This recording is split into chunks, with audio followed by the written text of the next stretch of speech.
बिस्मिल्लाहिर्रहमानिर्रहीम। अस्सलाम वालेकुम दोस्तों, उम्मीद करता हूँ कि आप सब लोग खैरियत से होंगे। दोस्तों, आज की इस वीडियो में मैं आपको बताऊँगा कि अगर आपकी स्नैक वीडियो में कॉइन रोटेट नहीं हो रहा है या आपके कॉइन्स नहीं बढ़ रहे हैं तो वो किस तरह से बढ़ सकते हैं और दोबारा से किस तरह से आपके कॉइन्स जो हैं वो रोटेट होंगे। तो दोस्तों, वीडियो शुरू करने से पहले आप सबसे एक छोटी सी ही रिक्वेस्ट है कि अगर अभी तक आपने मेरा चैनल टेक्निकल समी सब्सक्राइब नहीं किया तो सब्सक्राइब कर लें और साथ में दिए गए बेल आइकन को ज़रूर प्रेस करें ताकि हर न्यू आने वाली वीडियो का नोटिफिकेशन सबसे पहले आपको मिल सके।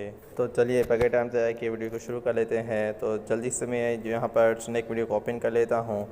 ओपन करने के बाद आप देख सकते हैं कि यहाँ पर जो हमारे कॉइन्स हैं वो रोटेट नहीं हो रहे और ये कॉइन्स किस तरह से रोटेट हो सकते हैं। तो दोस्तों, आपको क्या करना है कि आपको अपनी स्नैक वीडियो को प्ले स्टोर से अपडेट कर लेना है। अपडेट करने के बाद ऑटोमेटिकली आपके ये जो कॉइन्स हैं वो इंक्रीज़ होना शुरू हो जाएंगे और जो है ये कॉइन्स जो रोटेट होते थे पहले वो दोबारा से रोटेट होना शुरू हो जाएंगे। तो दोस्तों, उम्मीद करता हूँ कि आपको ये मेरी वीडियो अच्छी लगी होगी। तो मेरी वीडियो को लाइक करें, मेरे चैनल को सब्सक्राइब करें और साथ में दिए गए बेल आइकन को ज़रूर प्रेस करें ताकि हर न्यू आने वाली वीडियो का नोटिफिकेशन सबसे पहले आपको मिल सके। तो मिलते हैं एक न्यू वीडियो के साथ, तब तक अपना ख्याल रखें। अल्लाह हाफ़िज़।